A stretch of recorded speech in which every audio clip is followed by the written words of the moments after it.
kisah seorang nabi yang sangat dicintai iblis. Siapa nabi ini?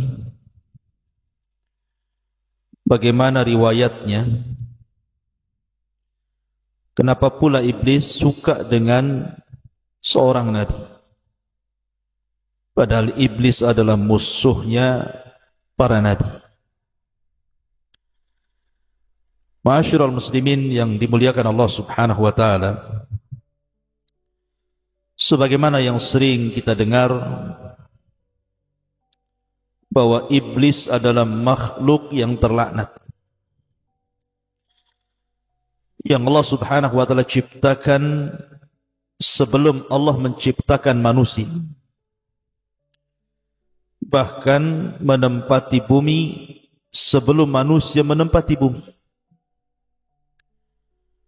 Dan Allah Subhanahu wa taala ciptakan dari api, bahkan sebelum iblis dilaknat oleh Allah Subhanahu wa taala, dia termasuk makhluk yang sangat dimuliakan, bahkan hidup di alam para malaikat. Akan tetapi ketika Allah Subhanahu wa taala menciptakan Adam dari tanah, kemudian meniupkan ruh langsung oleh Allah Azza wa Jalla, dan Allah perintahkan para malaikat untuk sujud, tetapi iblis enggan sujud, bahkan sombong, bahkan tidak mentaati perintah Allah. Dari sini Allah Subhanahu wa taala laknat iblis sampai kiamat. Ma'asyiral muslimin yang dimuliakan Allah Azza wa Jalla, maka sebab laknat Allah kepada iblis inilah, maka permusuhan iblis kepada Bani Adam akan terus sampai kiamat dan akan berusaha untuk menyesatkan mereka. Akan tapi ada satu kisah yang disebutkan dalam beberapa literatur sirah dari Abdullah bin Umar radhiyallahu anhuma. Dia mengatakan, laqiya iblisu Musa. Suatu ketika iblis ini berjumpa dengan Nabi Allah Musa alaihi salatu wassalam. Faqala, dan mengatakan, ya Musa, antal ladzi istafaka Allahu birisalati wa kallamaka takliman. Kemudian, wahai Musa, sesungguhnya Allah telah memilihmu dengan risalahnya, dan ia telah mengajak bicara denganmu dengan pembicaraan, artinya Musa adalah kalimullah. Kemudian dia mengatakan, wa ana uridu an atuba fashfa'li ila rabbi. Saya sebenarnya, wahai Musa, ingin bertobat, kata iblis. Bisa enggak kau berikan syafaat kepadaku agar Rabbku mengampuni diriku sehingga semua dosa-dosaku diampuninya? Maka Musa alaihi salatu wasallam mengatakan, na'am, ya. Maka Musa pun kemudian menghadap Allah. Fada'a Musa rabbahu, maka Musa pun memohon kepada Allah atas permintaan iblis itu. Maka di lain waktu iblis datang lagi kepada Musa dan mengatakan, ya Musa, wahai Musa, sudahkah kau sampaikan hajatku kepada Allah? Maka Musa mengatakan, ya, aku sudah sampaikan hajatmu kepada Allah. Kalau engkau ingin diampuni dosa-dosamu, kata Musa, maka Allah Subhanahu wa ta'ala qad amarta an tasjuda li qabri Adam. syaratnya sujud kau ke kuburan Nabi Adam. Wa yutabu alaika, itu syarat Allah akan mengampuni dosa-dosamu. Ketika mendengar bahwa syarat diterima tobatnya harus sujud di kuburan Adam, fastakbara wa ghadib, tiba-tiba dia sombong dan murka dan mengatakan, lam asjud lahu hayyan fa kaifa asjud lahu mayitan. Wahai Musa, aku tidak pernah sujud kepada Adam di waktu Adam hidup, bagaimana pula aku sujud kepada Adam ketika Adam sudah mati?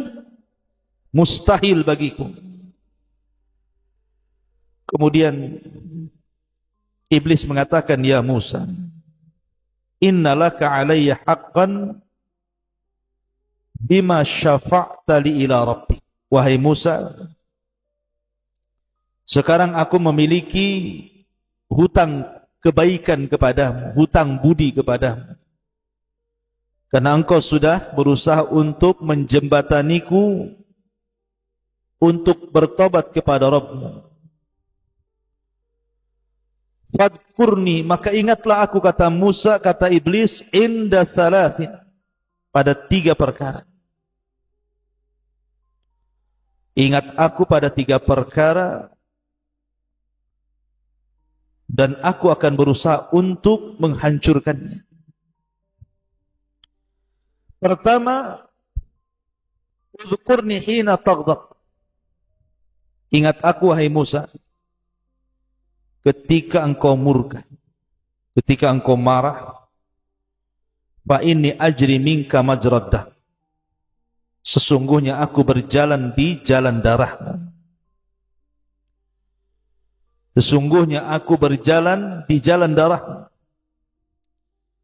Artinya bahwa iblis dan juga orang-orangnya, bala tentaranya, akan masuk ke jalan darah manusia, kemudian membuat manusia itu murka karenanya. Makanya kenapa marah itu datang dari syaitan. Salah satu meredamkannya adalah dengan cara wudu. Karena syaitan terbuat dari api, dan api bisa padam dengan air, maka berwudu, kemudian salat. Kemudian yang kedua, wadhkurni hina talqar wadhkurni hina talqaz zahfa, fa inni atibna Adam hina yalqaz zahfa fa adqarahu waladahu wa zawjatahu hatta yuwalliha. Ingat aku, wahai Musa, ketika engkau berjumpa dengan musuh dalam peperangan, karena aku akan datang kepada Bani Adam ketika mereka sedang berjihad, berperang melawan musuh di pertempuran, dan akan diingatkan dengan anak dan istrinya sehingga dia takut mati, akhirnya lari dari peperangan.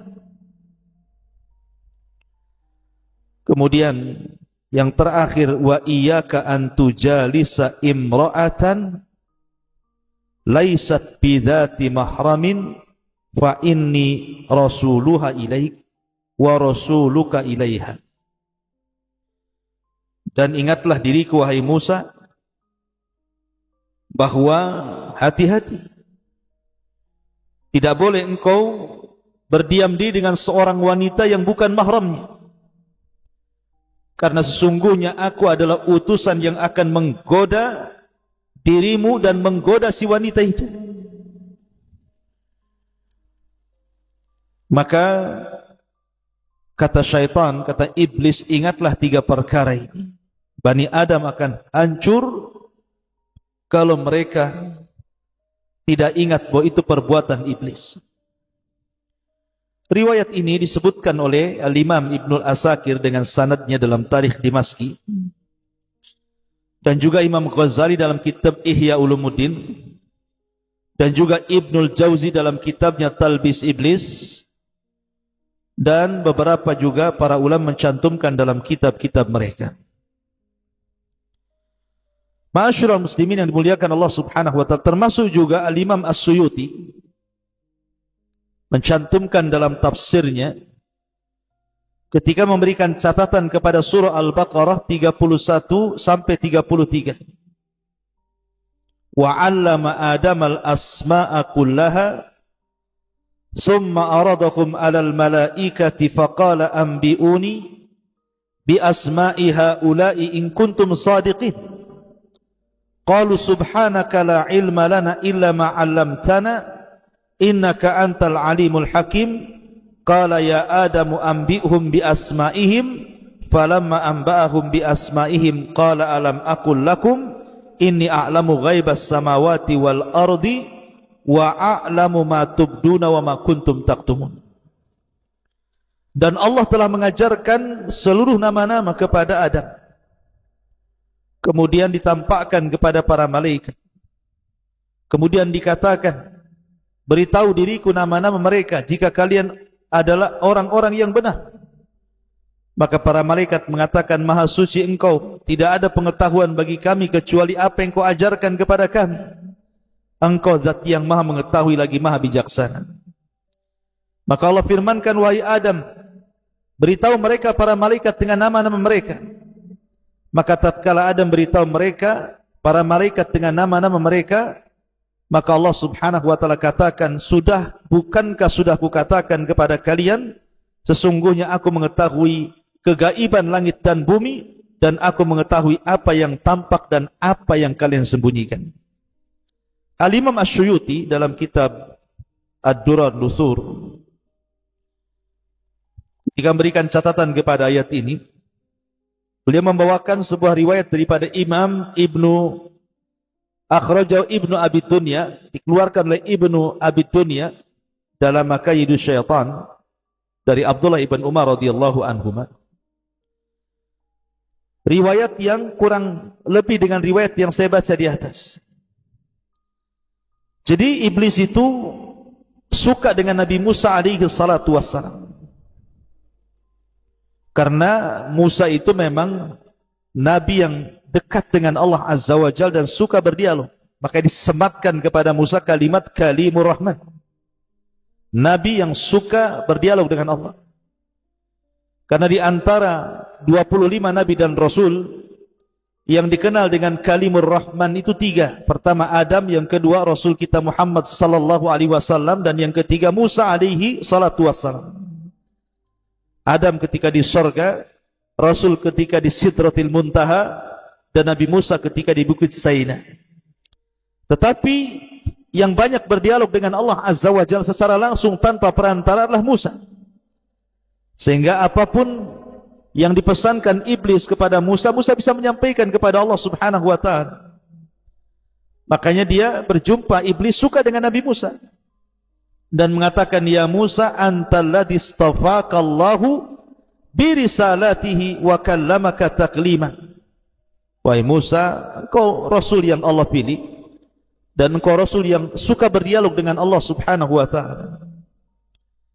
Bagaimana idza tubt, kalau aku seandainya bertobat kepada Allah Azza wa Jalla, apakah aku akan diampuni? Bisakah engkau menjadi perantara diriku dengan Allah? Isfa'li ila Rabbi an yatuba alayya. Bisakah kau menjadi perantara bagiku, wahai Musa, bincangkan dengan Rabbku, maukah dia mengampuni dosa-dosaku? Artinya iblis di sini kepengen sekali bertobat sebenarnya. Maka kenapa iblis itu menangis apabila melihat seseorang itu sujud?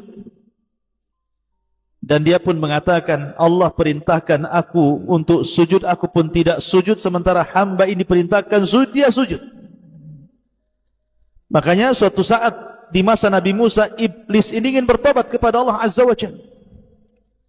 Dan dia minta kepada Musa sebagai perantaranya.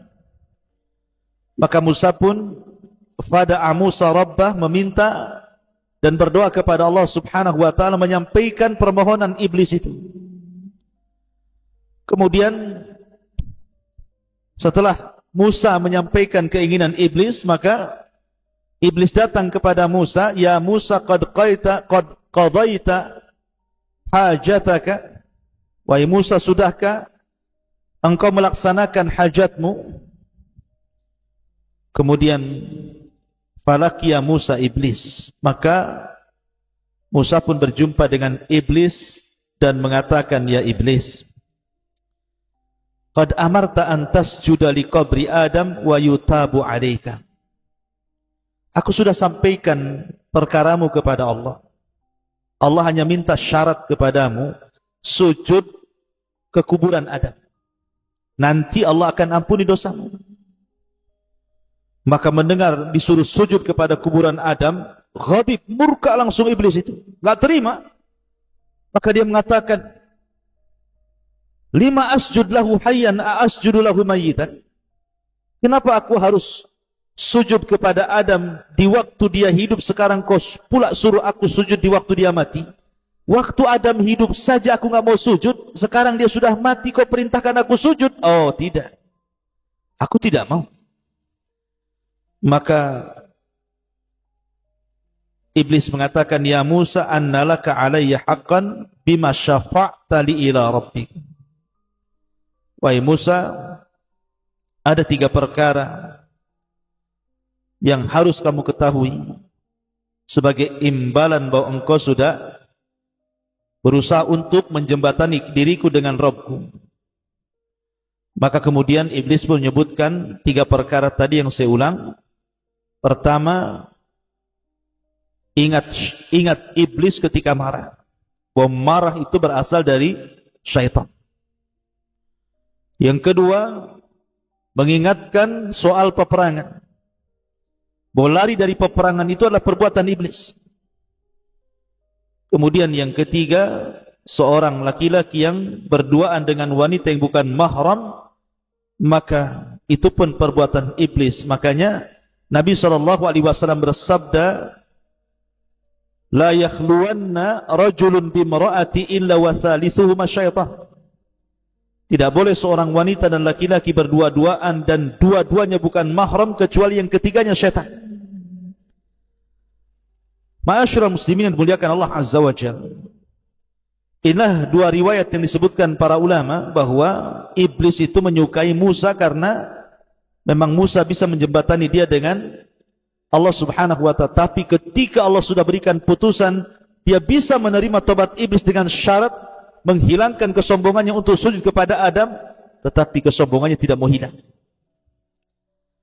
Ma'asyiral muslimin yang dimuliakan Allah Azza wa Jalla, akan tetapi tentang 2 riwayat ini,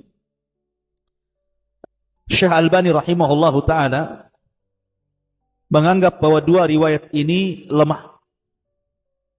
Sebagaimana disebutkan dalam kitabnya Al-Jami' As-Saghir pada nomor urut hadis ke 2213, bahwa hadis ini lemah, tidak bisa dijadikan sandaran. Tetapi 3 perkara yang disebutkan iblis itu sahih secara makna karena banyak hadis-hadis yang mendukung tentang 3 perkara itu. Pertama, soal marah. Nabi SAW bersabda ketika seorang datang kepada Rasul minta diwasiati, dinasihati, diminta wejangan kepada Rasul, dan Rasul mengatakan la taghdab, la taghdab, la taghdab, faraddada miraran la taghdab. Jangan marah, jangan marah, jangan marah. Maka Rasul terus mengulang-ulang kalimat nasihat jangan marah itu, karena memang marah itu dari syaitan. Makanya Rasul mengatakan, kalau anda sedang marah di waktu berdiri duduk, kalau anda marah waktu duduk baring, kalau anda marah di waktu baring wudu, kalau anda masih marah juga salat, dan begitu seterusnya. Kemudian juga termasuk orang yang lari dari peperangan. Al-Imam Al-Zahabi rahimahullah ta'ala menyebutnya salah satu minal kabair, dosa dari dosa-dosa besar seseorang lari dari peperangan. Kemudian juga seseorang berkhalwah, riwayat-riwayatnya sahih. Tapi yang jelas bahwa walaupun demikian, maka iblis tetaplah iblis, makhluk yang sudah dilaknat Allah Subhanahu wa ta'ala dan akan senantiasa menggoda kita. Oleh karena itulah hati-hatilah dari tipu daya iblis, karena iblis akan menggoda kita ini selangkah demi selangkah, setahap demi setahap. Mulai daripada yang berat, mengajak kita kesyirikan, menyembah selain Allah Azza wa Jalla. Kalau tidak bisa turun tensinya ke bawah, mengajak kita menentang Nabi dan Rasulnya dan menentang ajarannya. Kalau tidak bisa, maka turun ke bawah mengajak kita untuk melakukan dosa-dosa besar. Kalau tidak, maka terus ke bawah, disuruhnya kita untuk melakukan dosa-dosa kecil. Kalau tidak bisa terus ke bawah, disuruhnya kita melakukan hal-hal yang tidak ada faedahnya, sehingga kita disibukkan dengan perkara-perkara yang tidak ada manfaatnya, sampai akhirnya kita terlena dengan godaannya. Makanya Allah mengatakan, wala tattabi'u khutuwatis syaitan, jangan kalian mengikuti langkah-langkah syaitan, karena syaitan itu aduun mubin, musuhmu yang paling nyata. Kata Allah Subhanahu wa ta'ala, aku telah menciptakan hamba-hambaku dalam kondisi lurus, mentauhidkan Allah Subhanahu wa ta'ala. Tetapi datang syaitan kepada mereka, kemudian menyesatkan mereka.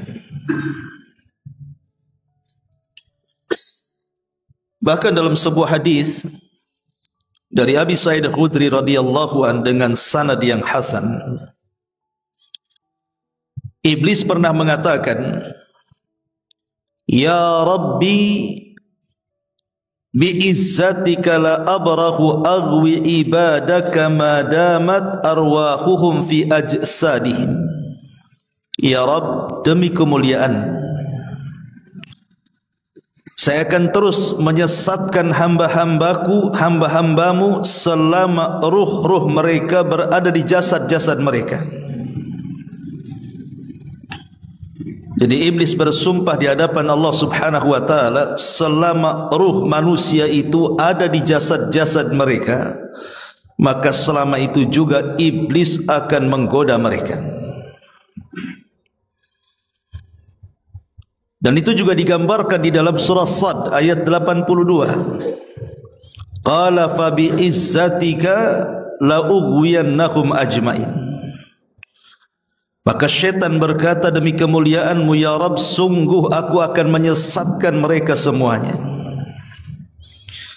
Inilah janji syaitan di hadapan Allah Subhanahu wa ta'ala, bahwa mereka tidak akan henti-hentinya untuk menggoda Bani Adam.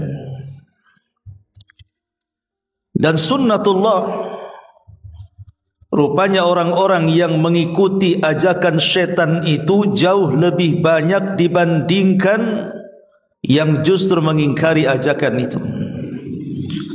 Karena di banyak ayat Allah Subhanahu wa ta'ala mengatakan, wala tajidu aktsarahum syakirin, dan engkau tidak akan dapat kebanyakan mereka bersyukur kepadamu ya Rabb. Artinya kebanyakan manusia itu kufur.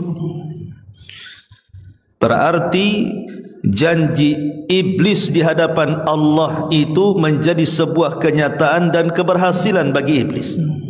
Buktinya kebanyakan manusia banyak yang mengikuti iblis dibandingkan yang menolaknya. Ma'asyiral muslimin yang dimuliakan Allah Subhanahu wa ta'ala, ada sebuah ayat di dalam Al-Quranul Karim di mana Allah Subhanahu wa ta'ala ketika menceritakan tentang penolakan iblis saat sujud kepada Adam, Allah katakan, ma mana'aka alla tasjuda idh amartu. Wahai iblis, apa yang melarang engkau untuk sujud ketika aku perintahkan engkau sujud? Qala, maka iblis mengatakan, ana khairum minhu khalaqtani min narin wa khalaqtahu min tin.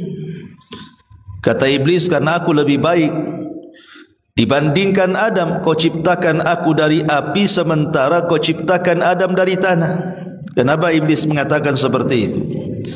Karena iblis hendak mengkiaskan dirinya dengan para malaikat, di mana api itu lebih dekat kepada cahaya dibandingkan tanah dengan cahaya. Jadi seolah-olah iblis itu, saya bagian dari para malaikat.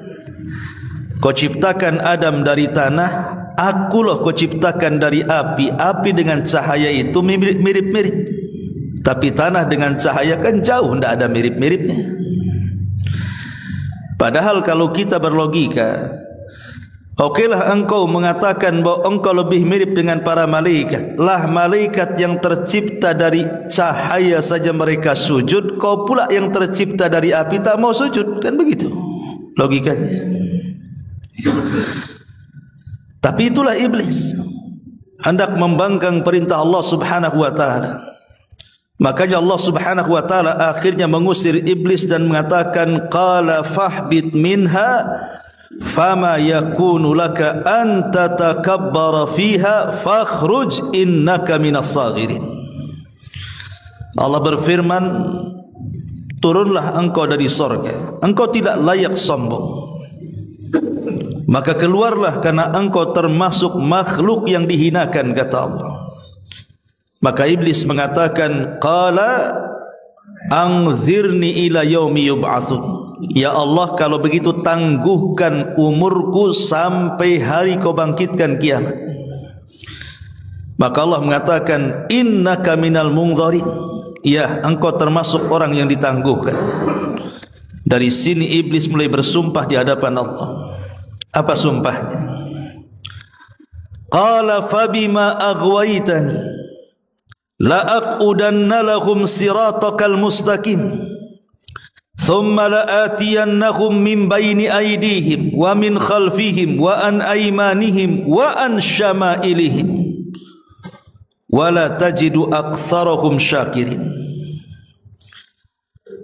Maka iblis mengatakan di hadapan Allah, karena engkau sudah menyesatkan aku. Lihat bahasa lancangnya iblis, dia yang sesat, Allah yang disalahkan. Karena engkau yang sudah menyesatkan aku akan sesatkan mereka, Adam dan turunannya, dari jalanmu yang lurus.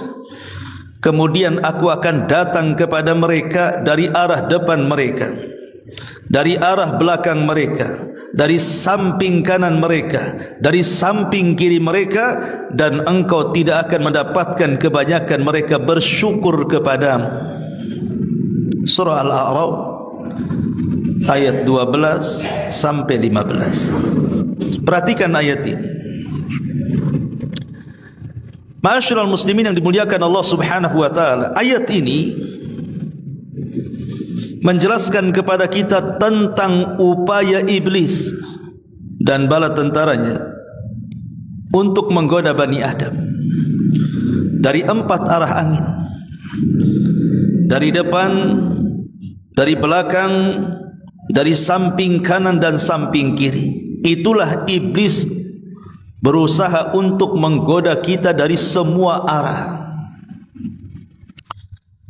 Abdullah ibn Abbas radhiyallahu anhuma ketika memberikan catatan kepada ayat ini, beliau mentafsirkan maksudnya ketika iblis mengatakan thumma la'atiyannahum min baini aydihim, dan sungguh aku akan datang kepada Bani Adam dari arah depan mereka. Maksudnya dari depan itu syaitan hendak memberikan keraguan-raguan kepada manusia tentang akhirat manusia. Adapun kata-kata wa min khalfihim, dan dari belakang mereka, setan hendak menanamkan kepada manusia rasa cinta manusia dengan dunia. Wa an aymanihim, adapun dari arah kanan mereka, setan hendak memberikan syubhat terhadap perkara agama mereka. Wa an syama'ilihim, dan dari sebelah kiri mereka, setan hendak menanamkan syahwat di antara Bani Adam. Inilah 4 jalur yang akan ditempuh oleh setan untuk menggoda kita. Yang pertama dari depan, yang kedua dari belakang, yang ketiga dari kanan, yang keempat dari kiri. Adapun dari depan maksudnya manusia akan dihapuskan tatapannya ke masa depan. Manusia itu punya masa depan setelah kematian. Apa itu? Kehidupan akhirat yang kekal. Itulah yang diupayakan setan, macam mana caranya manusia melupakan akhiratnya. Ma'asyiral muslimin yang dimuliakan Allah Subhanahu wa taala, Kenapa setan berusaha untuk mencoba manusia itu dilupakan dari akhiratnya? Karena tujuan manusia hidup itu kan untuk ibadah. Wa ma khalaqtul jinna wal insa illa liya'budun. Tidaklah aku ciptakan jin dan manusia itu kecuali untuk beribadah kepada Allah Subhanahu wa taala, dan ibadah itu adalah bekal akhirat. Tujuan kita hidup itu kan mencari bekal. Wa tazawwadu fa inna khairaz zadi taqwa. Berbekalah kalian, dan sebaik-baik bekal adalah ketakwaan kepada Allah Subhanahu wa taala. Tapi syaitan berusaha supaya manusia itu melupakan akhiratnya. Dengan cara apa setan melupakan akhiratnya? Dengan cara dicintakan kebalikan dari akhirat. Itulah tafsir wa min khalfihim, dan dari belakang mereka, artinya dicintakan dengan dunia. Manusia akan dicintakan dengan dunia. Abdullah bin Abbas radhiyallahu anhuma mengatakan, Nabi SAW bersabda, "Lau kana libni Adam wadiyani min malin labtagha thalithan wa la yamla'u jawfa ibni Adam illa turab wa yatubu Allahu ala man tab." Seandainya manusia itu diberi dua lembah berisi harta semuanya, tentu ia masih akan menginginkan lembah yang ketiganya. Jadi seandainya manusia diberikan dua lembah ini penuh dengan kekayaan, penuh dengan emas, penuh dengan perak, pasti dia menginginkan yang ketiganya. Kata Nabi SAW, yang bisa memenuhi dalam perut manusia itu hanyalah tanah. Allah tentu akan menerima tobat bagi siapa saja yang bertobat kepadanya. Hadis riwayat Bukhari. Inilah yang ditanamkan syaitan kepada manusia, dilupakan dengan akhirat, dicintakan dengan dunia. Padahal Nabi SAW sudah mengatakan dalam sebuah hadis, ta'isa abdu dinar wa ta'isa abdu dirham wa ta'isa abdul qatifati wal khamisah. Celakalah hamba-hamba dinar, hamba-hamba dirham, hamba-hamba pakaian, dan hamba-hamba model. Karena ketika seseorang menghambakan dirinya kepada benda-benda, kepada harta-harta, maka dipastikan dia melupakan akhiratnya. Makanya Allah mengatakan, alhaakumut takatsur hatta zurtumul maqabir. Telah melalaikan mereka, artinya berlomba-lomba mereka dari dunia kepada Allah Subhanahu wa taala sampai kuburan menelannya. Al-Imam Ibnu Qayyim atau Imam Ibnu Katsir rahimahullahu taala berkata, anta limalin idza amsaktahu fa idza anfaqtahu fal malu laka. Anta limalin idza amsaktahu, engkau akan menjadi budak harta jika harta kau tahan, tetapi jika kau infakkan harta tersebut, maka barulah dia menjadi milikmu. Kata Imam Ibnu Katsir rahimahullahu taala, engkau akan menjadi budak harta jika engkau menahan harta. Akan tetapi jika engkau menginfakkannya, maka harta tersebut barulah menjadi hambamu. Ma'asyiral muslimin yang dimuliakan Allah Subhanahu wa taala, Nabi SAW mengatakan, likulli ummatin fitnah, setiap umat ini punya fitnahnya sendiri. Tapi kata Nabi SAW, wa fitnatu ummatil mal, tetapi fitnah umatku adalah harta. Kenapa fitnah umatku harta? Karena dengan harta kekayaan dunia ini, ikhwatu fiddin, baik berupa benda, baik berupa pangkat, baik berupa jabatan, baik berupa kenikmatan yang lainnya, yang menjadikan manusia satu dengan yang lainnya bermusuhan. Itulah fitnahnya di situ. Makanya Nabi SAW sampai mengatakan, ma dhi'bani ja'iani ursila fi ghanamin bi afsadalaha min hirsil mar'i alal mali wasyarafi lidini. Tidaklah dua serigala lapar yang menghampiri seekor kambing lebih berbahaya baginya dari ambisi seseorang kepada harta dan kedudukan dalam agamanya. Dan itu kenyataan, ikhwatul fiddin muliakan Allah Azza wa Jalla. Orang kalau sudah cerita dunia pasti penuh dengan intrik dan permusuhan di dalamnya kan. Pasti akan sikat, sikut, injak, bawah, sindul atas dan begitu seterusnya. Dan saya menyaksikan itu. Ya. Bahkan sesama ikhwan yang sudah hijrah katanya, saya menyaksikan bagaimana hasadnya sesama mereka ketika bicara soal usaha. Saya menyaksikan sendiri bagaimana mereka itu subhanallah, itu kalau sudah memburuk-burukan usaha kawannya yang sama usahanya dengan dia itu, sudah hilang tuh ngajinya. Nah selama ini dia hadir di majlis taklim, mendengarkan kajian sunnah, mendengarkan Quran dan begitu seterusnya. Di mana ilmunya? Itulah memang kekuatan dunia ikhwatul fiddin, bisa melupakan akhirat. Bisa disikut kawannya. Mungkin bahasa orang awam itu harta sudah enggak kenal saudara, itu bahasanya. Kalau saudara saja enggak kenal, macam mana pula orang lain? Ya. Itulah fitnahnya manusia di sini. Kalau sudah cerita harta benda atau dunia ini, maka mereka lebih rakus dibandingkan serigala yang lapar di hadapan kambing yang tinggal makan. Ma'asyiral muslimin yang dimuliakan Allah Subhanahu wa taala, bahkan sampai merusak akidahnya kan. Kalau perlu ke dukun kan begitu. Dunia ini bisa merusak akidah.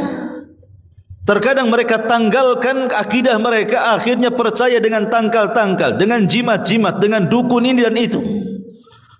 Kalau dia datang ke dukun kemudian berhasil usahanya, dia puja-puji dukun itu. Wah, itu dukun bagus itu. Itu dukun bagus, mantranya bagus, buktinya saya berhasil. Akhirnya kawannya rame-rame datang kepada dukun itu, ngajak sesat pula yang lainnya. Tapi kalau dukunnya ndak sakti, dia celah dasar dukun kampret katanya.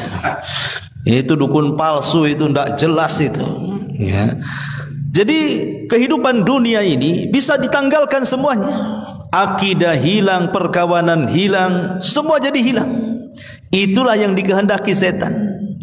Dia berusaha melupakan manusia dari akhiratnya, kemudian mencintakan manusia dari dunianya. La atiyannahum min baini aidihim wa min khalfihim. Aku akan datang kepada mereka dari arah depan dengan cara melupakan akhiratnya, dan aku akan datang dari mereka dari arah belakang mereka dengan cara mencintakan dunianya. Karena cinta dunia ini melemahkan ibadahnya. Terlampau banyak orang yang sibuk dengan harta, lupa dengan ibadahnya, lupa dengan salatnya, lupa dengan zakatnya, lupa dengan puasanya, lupa dengan ibadah hajinya, dan begitu seterusnya.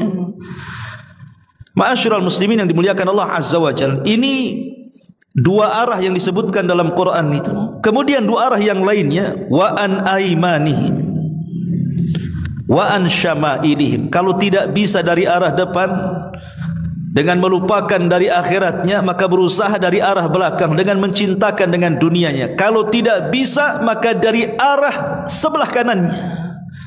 Kata Abdullah ibn Abbas radhiyallahu an, maksudnya arah sebelah kanan menanamkan syubhat dalam agamanya. Menanamkan syubhat dalam agamanya artinya berusaha untuk menghiasi yang hak menjadi batil dan batil menjadi hak. Dia berusaha untuk supaya manusia itu terkaburkan dengan perkara agamanya. Dan itu sudah mulai terjadi di zaman sekarang kan. Orang yang suka mengabur-ngaburkan perkara batil menjadi hak, yang hak menjadi batil. Dan itulah janji daripada syaitan. Dalam surah Al-Kahfi ayat 103 dan 104 Allah katakan apa? Qul hal nunabbiukum bil akhsarina a'mala alladzina dhalla sa'yuhum fil hayatid dunya wa hum yahsabuna annahum yuhsinuna sun'a. Katakan, maukah kuhabarkan kepada kalian tentang orang-orang yang paling rugi perbuatannya, yaitu orang-orang yang telah sia-sia perbuatannya dalam kehidupan dunia, sedangkan mereka menyangka bahwa mereka tetap berada di atas kebaikan. Ada orang-orang yang tertipu dengan dunianya akan akhiratnya, ikhwan. Di sini Allah Subhanahu wa taala mengatakan, maukah kuhabarkan kepadamu orang yang paling rugi? Siapa orang yang paling rugi? Orang-orang yang sia-sia amalannya, sia-sia perbuatannya dalam kehidupan dunia, sedangkan mereka mengira mereka masih saja di atas kebaikan. Itulah yang dikatakan oleh Allah Subhanahu wa taala, amilatun nasibah tasla naran hamiyah. Amilatun nasibah, lelah dia beramal saleh, lelah dia melakukan amal ketaatan. Rupanya amal soleh dan ketaatan justru memasukkan ia ke dalam jahannam. Kenapa? Boleh jadi amalan itu penuh dengan kesyirikan, tidak karena Allah. Boleh jadi mungkin riya karena manusia. Atau boleh jadi amalan itu tidak sesuai dengan contoh yang dicontohkan Rasulullah, jatuh ke dalam bid'ah. Rasul tidak menyuruh, kita pula mengamalkannya. Atau boleh jadi amalan itu adalah amalan yang mengandung kebatilan di dalamnya. Makanya kemudian amalan itu tidak diterima. Dan itulah satu di antara sekian bagaimana syaitan itu mengaburkan perkara yang hak menjadi batil atau batil menjadi hak. Bahkan sekarang khamr saja sudah tidak disebut namanya, namanya jadi jus. Padahal khamr itu bilang saja minuman keras, tapi sekarang yang dikenal bukan minumannya, merek-mereknya itu, dengan berbagai macam mereknya itu. Ataupun riba bank, dibilang bunga katanya. Bunga kan cantik, ikhwan. Kalau dibilang riba kasar, akhirnya dibilang bunga pun sama dia. Begitulah Islam itu lama-lama tinggal namanya. Makanya syaitan itu pernah berkhutbah, ikhwan, di neraka. Setan itu akan mengumpulkan seluruh pengikutnya di neraka. Dan itu disebutkan dalam surat Ibrahim ayat 22. Ini khutbahnya setan di neraka.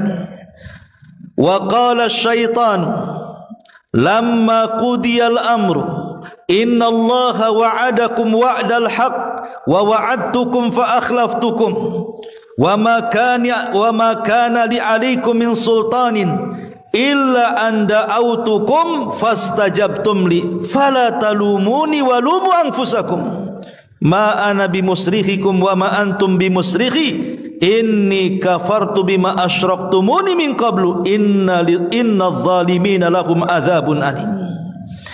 Inilah isi khutbah syaitan di neraka. Kata setan, dan berkatalah setan tatkala perkara hisab telah diselesaikan, sungguh Allah telah menjanjikan kepada kalian, kata setan, dengan janji yang benar.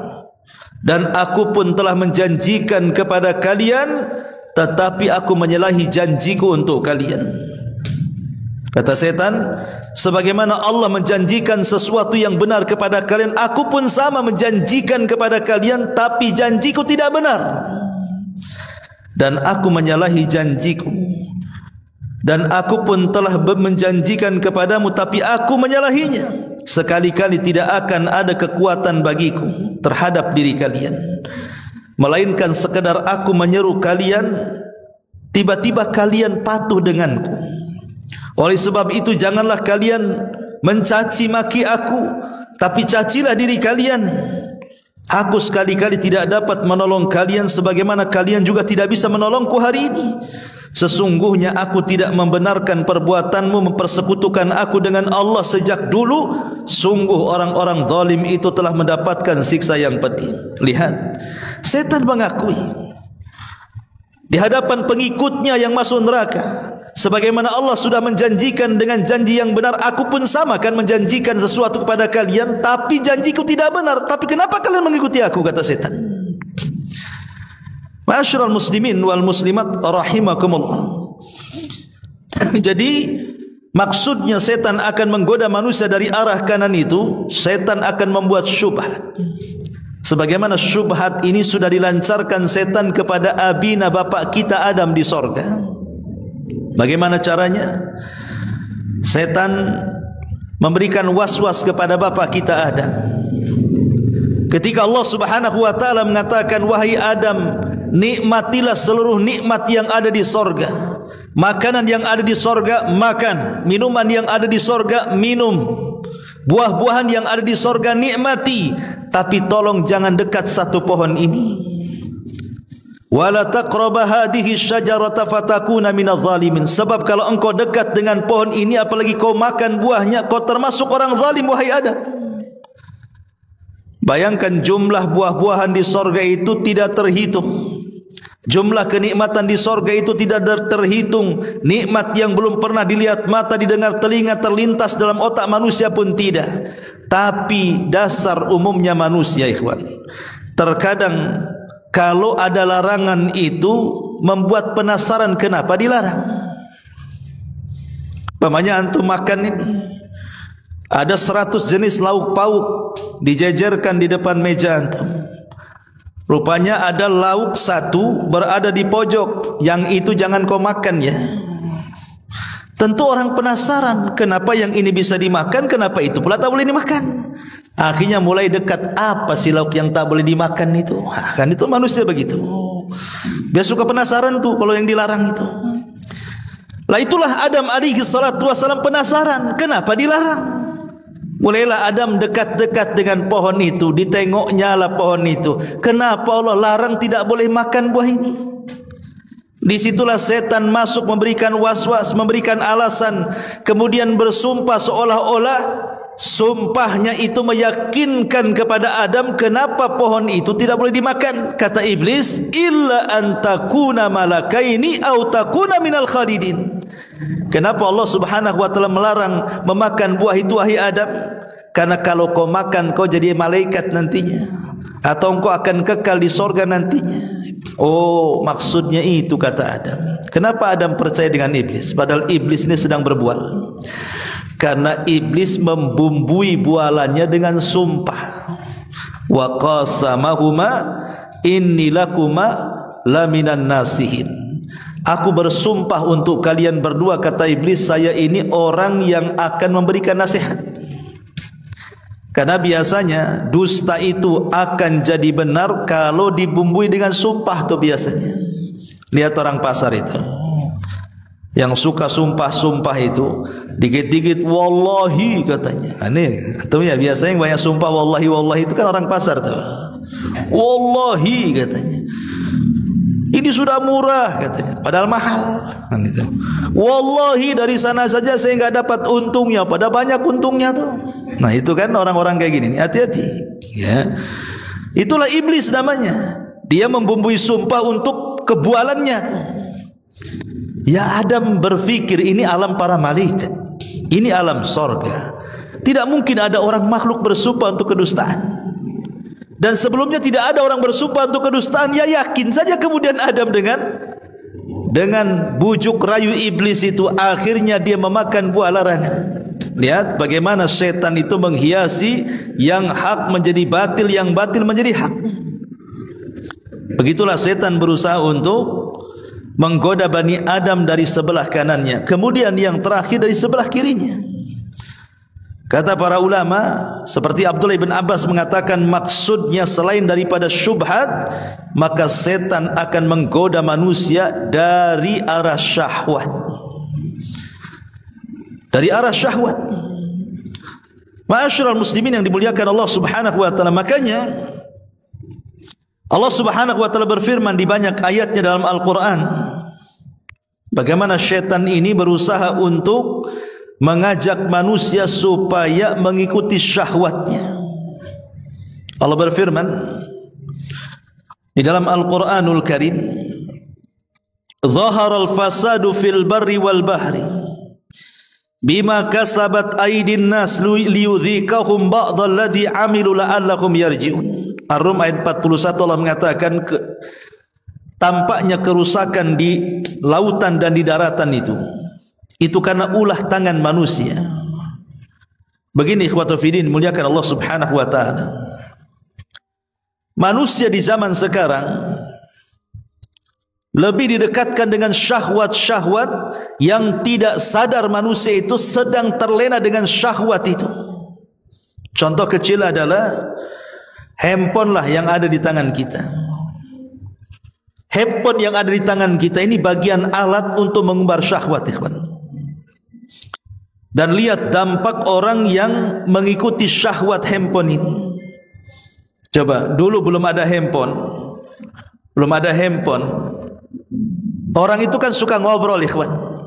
Karena nggak ada handphone kan, ya ngobrol, senyum, datang ke kawannya, silaturahim, dan begitu seterusnya.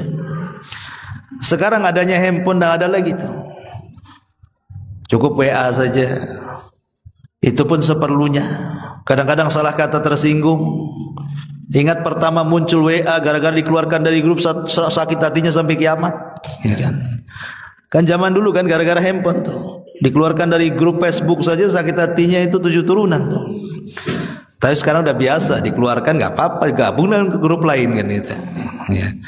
Tapi contoh juga, bagaimana ketika alat yang kecil ini merusak kita. Dulu kalau mau menghancurkan rumah tangga, datang ke dukun. Tolong dukun ceraikan tuh orang itu katanya. Sekarang tidak perlu datang ke dukun, beli handphone dengan paketnya saja. Ganggulah istrinya tuh dengan handphone. Itu bisa kacau rumah tangga orang. Kalah mantra dukun dengan mantra handphone itu. Jadi sekarang untuk merusak manusia itu mudah tuh dengan alat cerdas handphone itu. Dan rupanya manusia cenderung untuk itu. Dan itulah menuruti syahwat, akhirnya banyak kerusakan. Makanya Allah mengatakan kerusakan di daratan, di lautan itu karena ulah tangan kita. Dengan handphone yang kecil yang di tangan kita ini merusak segalanya. Lupa sholat, lupa kawan, bahkan lupa istri, lupa suami, lupa anak, lupa orang tua, semua dilupakan gara-gara handphone. Itu akibat mengikuti syahwat, ikhwan. Makanya Imam Ibnul Qayyim rahimahullahu ta'ala, beliau mengatakan di antara madarat syahwat itu, kata beliau, fa innaha ma antujiba alaman wa ukubatan. Orang yang mengikuti syahwat itu dia akan merasakan perasaan sakit dan juga ukubah. Ukubah itu artinya siksa. Pasti orang yang mengikuti syahwat satu hari akan merasakan sakit dan juga siksa dari Allah Subhanahu wa ta'ala. Lihat orang-orang yang menghabiskan kekayaannya untuk judi online, akhirnya kalah, sakit badannya, ya kan, stres. Akhirnya banyak yang bunuh diri karena memperutkan hawa nafsunya kan. Orang yang berzina akhirnya terkena penyakit. Inilah kadang-kadang anehnya kita ini. Allah dan Rasulnya sudah memperingatkan, jangan berzina, jangan dekat-dekat zina, enggak peduli. Coba kalau dokter yang ngomong, jangan zina, ada penyakit di badan, 5 hari lagi mau mati. Kira-kira berhenti enggak dia berzina? Berhenti kalau dokter yang ngomong. Dokter enggak pakai dalil, kawan. Dokter loh kalau ngobati orang enggak pakai dalil. Ya. Tapi ucapannya kenapa bisa didengar? Padahal bisa saja dokter ngibul kan? Anggaplah dokternya ngibul. Berhenti kamu. Ini ada penyakit di badanmu. Kalau engkau terus lakukan maksiat itu nanti menjalar bisa mati kamu. Mungkin dia terfikir itu sepanjang masa tuh. Ya.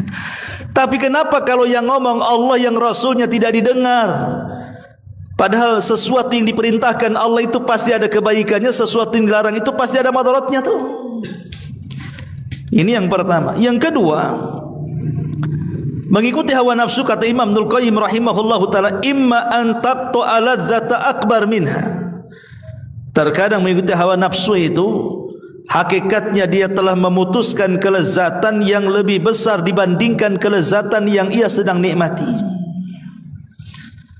Contoh, Nabi SAW mengatakan, man syaribal khamra fid dunya lam yashrabhu fil akhirah. Siapa yang minum khamar di dunia, dia tidak akan minum khamar di akhirat. Padahal khamar di akhirat jauh lebih lezat dibandingkan khamar di dunia kan. Hilang tuh kenikmatan yang lebih besar daripada yang ia sedang nikmati di dunia karena mengikuti syahwatnya. Atau yang ketiga, kata Imam Ibnul Qayyim, an tudayyi waqtan idha'atahu husratan wa nadamatan. Akan hilang waktu-waktu yang harusnya bermanfaat dalam hidupnya sehingga akhirnya menjadi sebuah penyesalan yang tidak ada akhirnya.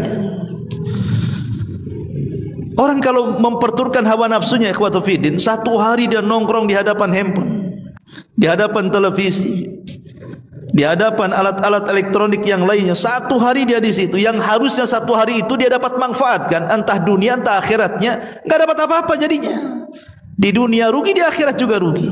Itulah yang memperturutkan hawa nafsunya. Atau yang keempat, antadhhaba malan baqa'uhu khairun lahu min dhihabi. Atau boleh jadi menghabiskan harta yang harusnya harta itu bermanfaat bagi kehidupannya, akhirnya hilang begitu saja. Ya tadi contohnya, orang yang memperturutkan hawa nafsunya untuk umpamanya berzina, habis uangnya hanya untuk main perempuan. Sudah miskin dia baru menyesal. Habis hartanya untuk mabuk gitu. Sudah habis baru menyesal. Apalagi kemudian muncul dengan berbagai macam penyakit, dengan kelemahan dalam badannya. Saya kenal orang yang sudah taubatlah, usianya sudah tua, banyak penyakit di badannya. Rupanya vonis dokter karena dulunya dia pemain narkoba. Jadi sudah komplikasi itu dalam badannya. Dia ngangkat saja sudah enggak tahan. Ngangkat barang, ya, dia pernah jadi tukang juga tempat saya itu, ngangkat semen padahal pakai gerobak. Itu kayak lari 10 kilo ngos-ngosan. Udah enggak tahan, lemes badannya. Padahal usianya ya seumaran juga gitu. Jadi rupanya setelah ditanya, kenapa kamu seperti ini? Kok ini aja enggak bisa ngangkat? Cemana mau kerja? Ya. Dia bilang, dia cerita masa lalunya. Itulah dulu saya suka mabok, narkoba, perempuan, akhirnya banyak penyakit di badan. Akan menyesal akhirnya ikhwatu fiddin. Ya. Ma'asyiral muslimin yang dimuliakan Allah Azza wa Jalla. Atau yang kata Imam Ghazali yang selanjutnya, antasluba ni'matan baqa'uha aladh min qada'i syahwati. Atau bisa mencabut kenikmatan yang harusnya nikmat itu tetap bisa dinikmati tapi menjadi hilang karena hapus dengan syahwat yang diperturutkannya. Atau antun si'a ilman dzakarahu aladza min naili syahwa. Atau menghilangkan ilmu pengetahuan. Ma'asyiral muslimin yang dimuliakan Allah Subhanahu wa taala. Jangankan antum lah, terkadang saya juga bila melihat berita di YouTube itu, entah apa, entah kebakaran apa gitu kan. Kadang-kadang keasikan itu nyambung-nyambung tuh. Yang harusnya saya persiapan nih nanti malam mau ngaji nih. Keasikan akhirnya mau 1 jam juga nonton itu kan. Lah itu saya rasakan tuh. Akhirnya yang harusnya persiapan terlena dengan nonton YouTube, padahal mendengar berita tuh. Apalagi orang yang dengar sinetron yang bersambung-sambung itu, drakor itu, wah itu sudah. Sampai akhirnya istri ketika saking banyak memandang drakor itu, drakor itu kan pemainnya ganteng-ganteng, ikhwan, putih-putih. Tengok suaminya hitam, tiba-tiba ditengok dengan handphonenya, kok beda suaminya? Beda. Subhanallah. Atau sebaliknya kan gitu. Tengok mungkin suaminya sinetron, cantik-cantik dalam sinetron itu. Iya kan yang dipilih yang cantik-cantik, yang ramping-ramping kan itu ya. Yang model-model, tengok istri kok kayak gini kan itu. Akhirnya hilanglah syahwat di antara keduanya, ikhwatu fiddin. Itu madaratnya memperturutkan hawa nafsu itu. Ma'asyiral muslimin yang dimuliakan Allah Azza wa Jalla. Inilah cara setan mengganggu anak Adam. Dari depan dengan melupakan akan akhirat, dari belakang dengan menanamkan kecintaan kepada dunia, dari arah kanan dengan cara menanamkan syubhat, dari arah kiri dengan cara menanamkan syahwat. Makanya Nabi SAW senantiasa berdoa kepada Allah Subhanahu wa taala. Dan dalam doanya Nabi SAW meminta kepada Allah agar dihilangkan dari gangguan setan dari 4 arah itu. Contoh umpamanya doa yang diajarkan Nabi SAW. Apa kata Nabi SAW? Allahumma inni as'alukal huda wat tuqa wal afafa wal ghina. Ya Allah, aku berlindung dari kamu. Ya Allah, aku meminta kepadamu hidayah. Pertama minta hidayah. Kemudian yang kedua minta tuqa, ketakwaan. Kemudian yang ketiga minta afaf, kehormatan agar dijaga. Kemudian yang terakhir minta ghina, kekayaan. karena 4 perkara ini juga yang menyelamatkan dari 4 arah yang diganggu oleh setan kepada kita. Hidayah, takwa, kemudian juga bisa menjaga kehormatan dan bisa menjaga kekayaan, maksudnya kaya hati. Baik, ma'asyiral muslimin wal muslimat rahimani wa rahimakumullah. Ada sebuah hadis, tapi hadis ini memang dipertentangkan tentang sanadnya oleh para ulama. Ya, artinya masih dibincangkan tentang kesahihannya. Tapi hadis ini masyhur dan maknanya juga sahih. Jadi kita tidak membahas lafadznya, tapi hanya membahas maknanya saja. Hadis ini diriwayatkan dari sahabat ataupun dari seseorang yang bernama Wahab ibn Munabbi. Wahab ibn Munabbi. Bagaimana lafadznya? Amara Allah Ta'ala Iblisa an ya'tiya Muhammadan sallallahu alaihi wasallam wa yujibuhu an kulli ma yas'aluhu. Diceritakan bahwa Allah pernah merintahkan kepada iblis agar datang kepada Rasulullah dan menjawab semua yang ditanyakan oleh Rasulullah kepada iblis. Kemudian iblis pun jaa ala surati syaikhin, datang kepada Rasul dalam bentuk kakek-kakek. Wa biyadihi ukaz, dan di tangannya membawa tongkat. Faqala lahu, maka kemudian dikatakan kepadanya, kata Nabi, man anta, siapa kamu? Qala, maka dia mengatakan, ana iblis, saya adalah iblis. Qala lima ji'ta, apa tujuanmu kemari? Qala iblis mengatakan, innallaha amarani an atika wa ujibaka an kulli ma tas'aluni. Allah memerintahkan aku, wahai Muhammad, untuk datang kepadamu dan menjawab semua pertanyaan. Maka kemudian Nabi SAW mulai bertanya. Lah salah satu pertanyaannya adalah tentang siapa teman. Man rufaqauka min ummati, siapa teman-temanmu dari umatku wahai iblis? Qala asyaratun, ada 10 orang, kata iblis. Mereka adalah temanku.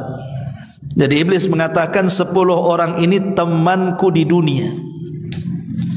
Siapa mereka? Awaluha, yang pertama, sultanun jair, pemimpin yang tidak adil. Wathani, dan yang kedua, ghaniyun mustakbir, orang kaya yang sombong. Wathalis, dan yang ketiga, tajirun khain, pedagang yang tidak jujur. Warabi, dan yang keempat, syaribul khamri, peminum minuman yang memabukkan. Wal khamis, dan yang kelima, al-qattat, tukang fitnah, tukang mengadu domba. Wasadis, dan yang keenam, sahibuz zina, seorang pezina. Wasabi, dan yang ketujuh, akilu malil yatim, pemakan harta anak yatim. Wasamin, yang nomor 8, al-mutahawin bis salat, orang yang meremehkan salat. Watasi, dan yang ke-9, mani'uz zakat, orang yang tidak mau bayar zakat. Dan yang ke-10, alladhi yutilul amalu, orang-orang yang terlampau panjang angan-angannya. Kata iblis, 10 orang inilah temanku, katanya. Lihat, yang pertama di sini, kata iblis, pemimpin yang tidak adil.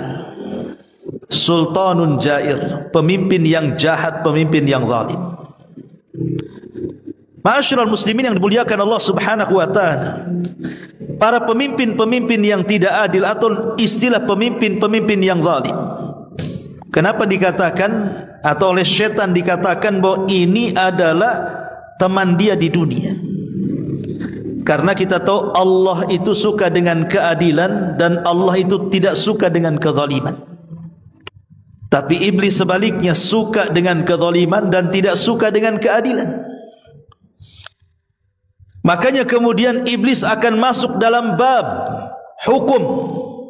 Bagaimana manusia itu jauh daripada hukum Allah dan Rasulnya dan menegakkan hukum syaitan dan hawa nafsunya.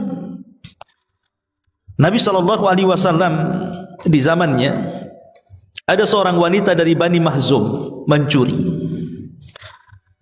Dan wanita ini sampai pencuriannya ke Nabi SAW. Ingat, sebuah kriminal kalau sudah sampai di tangan penguasa hakim maka tidak bisa dibatalkan, harus ditegakkan hukum. Itulah syariat Islam.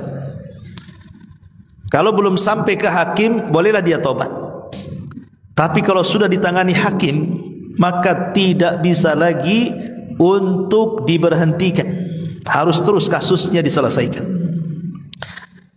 Jadi karena yang mencuri ini wanita anak bangsawan, kabilahnya keberatan. Jangan, dia anak kepala suku kami. Gimana caranya yang melobi Nabi SAW supaya jangan ditegakkan hukum potong tangan itu. Akhirnya kemudian mereka pun melobi-lobi, tapi tidak bisa dilobi. Terakhir mereka datang kepada orang yang dekat dengan Nabi, namanya Usamah ibn Zaid. Maka Usamah ibn Zaid datang kepada Rasul, melobi Rasul supaya diringankan hukumannya, minimalnya jangan dipotong tangannya.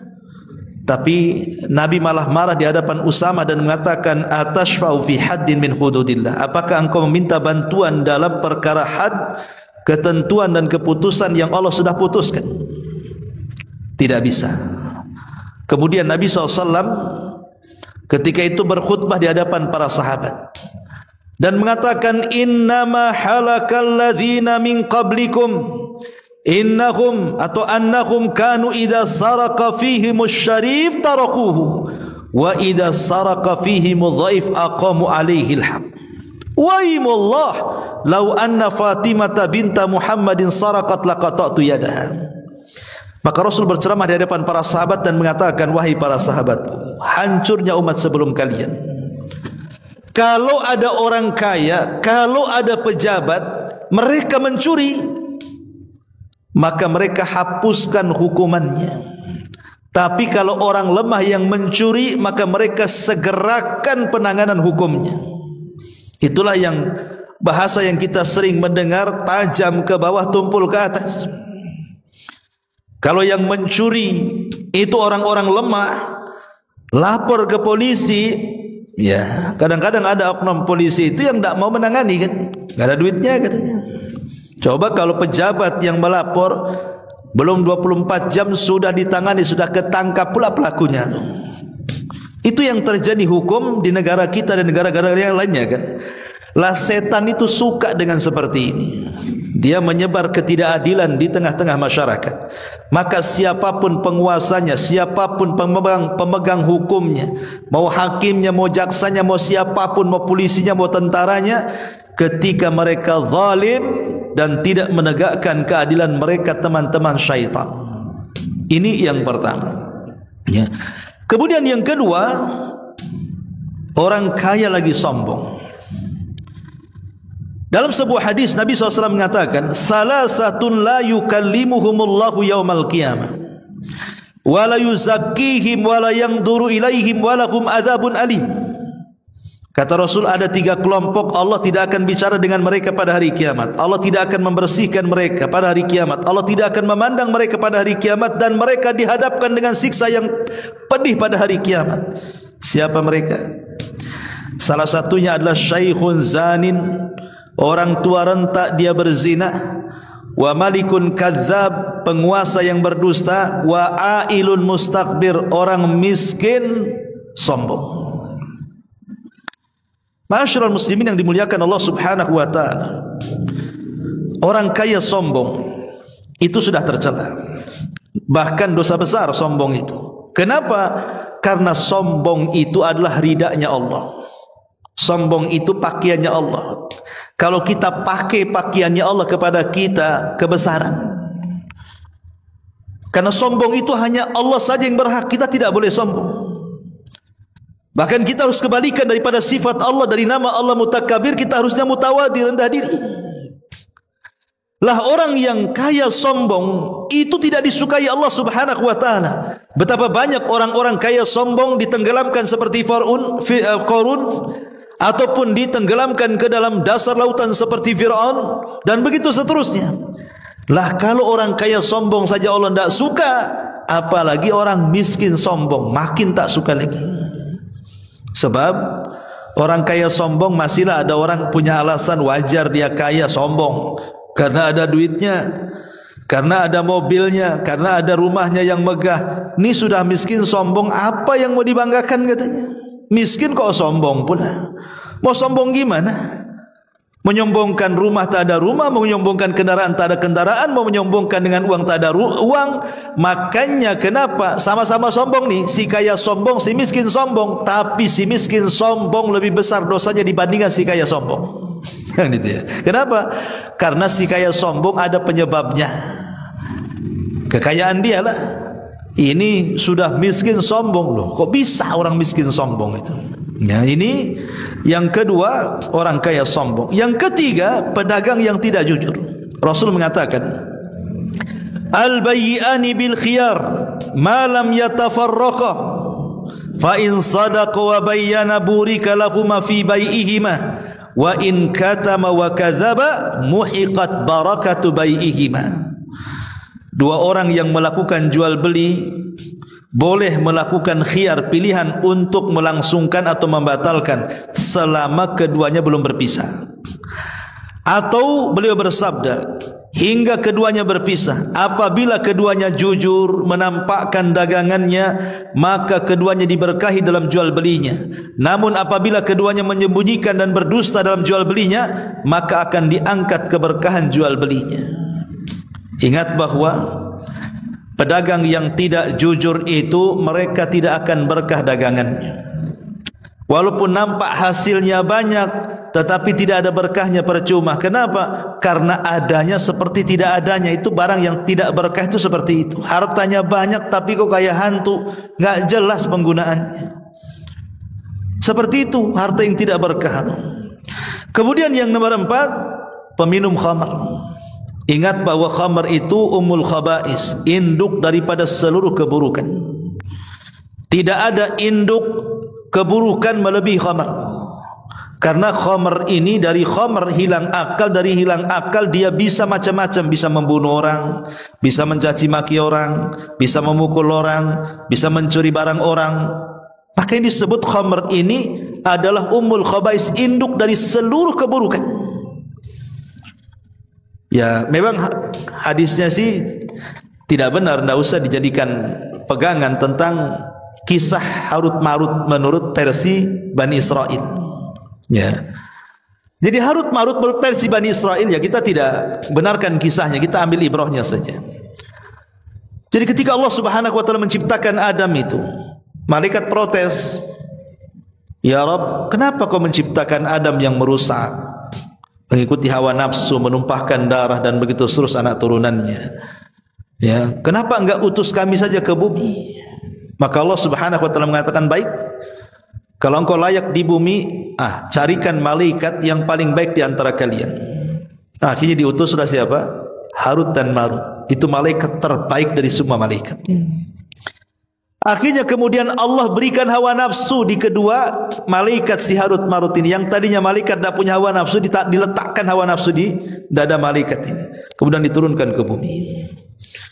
Kemudian Allah uji dengan seorang wanita. Allah ciptakan wanita yang cantik sekali untuk menggoda Harut dan Marut. Kemarin dia belum ada hawa nafsu kan? Enggak tertarik. Sekarang sudah ada hawa nafsu, mulai tertarik. Kemudian menggoda perempuan itu, tapi perempuan itu tidak tergoda. Digoda lagi tidak tergoda, digoda lagi, akhirnya mau, tapi minta 3 syarat. Kau boleh berzinah dengan aku tapi penuhi 3 syarat. Pertama, sekutukan Allah. Dia bawa berhala, sembah berhala ini. Kalau kau bisa menyembah berhala, aku mau berzinah dengan engkau. Kata malaikat Harut Marut, tidak mungkin. Kami ini malaikat, tidak mungkin menyekutukan Allah, katanya. Yang lain saja, katanya. Akhirnya datangkan anak kecil. Kemudian diberikan pisau, bunuh anak kecil ini. Kalau kau berani membunuh anak kecil, kita siap berzina. Kata malaikat, tak mungkin malaikat bunuh orang, katanya. Ya. Akhirnya kemudian yang ketiga didatangkan khamar. Kalian mabuklah, katanya. Dipikirnya dua malaikat ini daripada syirik, daripada bunuh, bagus aku minum, katanya kan. Minumlah khamar ini. Setelah dia mabuk, lupa, tidak sadar, akhirnya ambil pisau, ditusuklah anak itu. Setelah ditusuk anak itu, akhirnya diambil berhalanya, disembah. Namanya orang mabuk. Akhirnya lengkap 3 paket maksiat itu dilaksanakan harut marut itu. Lihat, itulah khamar, bahayanya khamar. Kisah ini makdzub, tidak benar. Ya, tapi hikmahnya saja kita ambil bahwa khamar itu adalah induk daripada seluruh keburukan di situ. Ma'asyiral muslimin wal muslimat rahimani wa rahimakumullah. Kemudian juga tukang fitnah qattat. Qattat itu orang yang tukang adu domba, ikhwatul fiddin. Ya. Di masyarakat kita ini terlampau banyak orang-orang yang mencampuri urusan orang. Memanas-manasi urusan orang. Mengkompori urusan orang, yaitu mungkin karena ada bab hasad di dalamnya, ada bab dengki di dalamnya, atau tidak suka dengan orang, akhirnya mengompori lawannya. Lah itu banyak terjadi, itu disebut qattat namanya. Qattat itu sama dengan namam. Rasul pernah satu hari lewat di sebuah kuburan.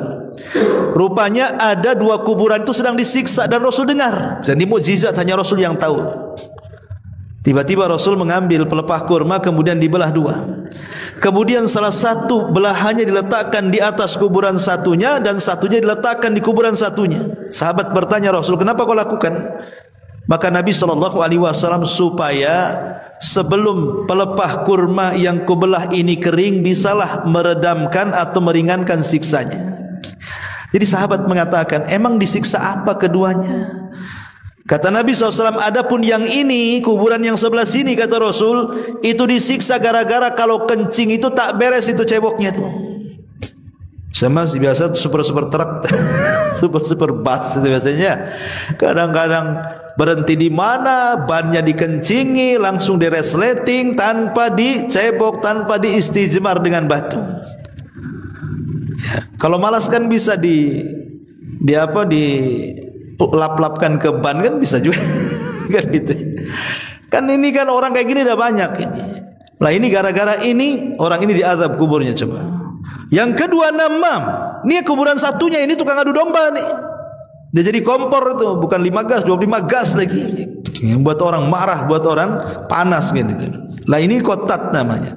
Kemudian juga yang ke-6 adalah sahibuz zina. Sahibuz zina, orang yang tukar zina. Allah Subhanahu wa taala berfirman, "Wala taqrabuz zina." Jangan dekat-dekat zina, kata Allah. Innaha fahisyatun wa sa'a sabila, karena zina itu perbuatan keji dan paling buruk jalannya. Di dunia Allah hinakan, di alam kubur Allah siksakan, dan di akhirat Allah sediakan neraka untuk mereka. Jadi zina itu tidak ada baiknya sama sekali, ikhwatul fiddin.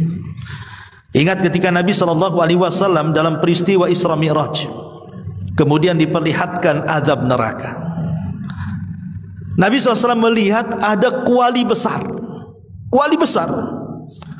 Kemudian di bawahnya dinyalakan api, sehingga kuali itu memerah saking panasnya. Rupanya Rasul melihat ada 2 orang telanjang sedang disangrai itu di atas kuali itu. Bayangkan berada di kuali yang sangat panas, apa tidak sakit dari ubun-ubun sampai kaki itu. Jadi Rasulullah SAW bertanya kepada Jibril, "Mahadzan? Ini siksa siapa orang ini?" Maka Jibril mengatakan, "Itulah az-zani waz-zaniyah." Itulah laki-laki yang berzina dan wanita yang berzina. Sebagaimana ketika berzina merasakan nikmat dari kepala sampai kaki, maka siksanya pun harus merasakan sakit dari kepala sampai kaki. Naudzubillah. Ya. Ma'asyiral muslimin rahimakumullah. Kemudian yang ke-7, memakan harta anak yatim. Banyak orang sibuk membuat panti asuhan, bukan dikasih makan anak-anak yatim, dia pula yang kaya. Banyak. Dulu belum punya mobil buat panti asuhan, dia pula yang punya mobil. Dulu ketika panti asuhan masih sewa, akhirnya punya rumah, dia pula yang kaya. Akhirnya anak-anak yatimnya satu-satu hilang, tinggal dia pula yang punya rumah, yang menguasai harta, yang menguasai mobil. Na'udzubillah. Ya. Ini banyak terjadi seperti ini. Tidak takut dengan Allah Subhanahu wa ta'ala. Kemudian yang nomor 8, orang yang meremehkan salat. Hati-hati orang-orang yang meremehkan salat ini. Ya, karena orang yang meremehkan salat itu artinya dia sedang menjungkir balikkan dirinya di dekat jurang yang sangat dalam. Karena salat itu pembeda kita dengan orang kafir. Kalau meninggalkan salat bisa kafir. Maka jangan dekat-dekat jurang yang melemparkan kita dari Islam.